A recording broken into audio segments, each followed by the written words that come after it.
আসসালামু আলাইকুম। বিমান দুর্ঘটনাওয়ালা যাত্রী রক্তের অভাবে ডাক্তারের অবহেলার কারণে মারা গিয়েছে।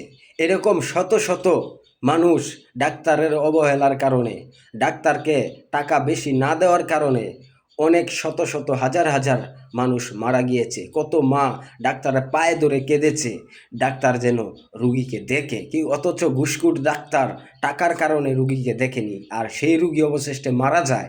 অথচ ডাক্তারের নামে কোনো মামলা হয় না।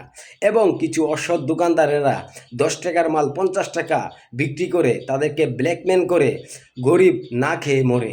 এরকম যেই চাঁদাবাজি ধান্দাবাজি শুরু করেছে, এসব ধরনের লোকদেরকে বন্ধ করার জন্য এবং তাদের চাঁদাবাজি বন্ধ করার জন্য একটি ইসলামিক বিপ্লব দরকার। সেই ইসলামিক বিপ্লব কোথায় পাবেন? কওমিয়া মাদ্রাসাগুলোতে খুঁজেন, সেখানেই ইসলামিক বিপ্লব আছে এবং তারাই দেশ রক্ষা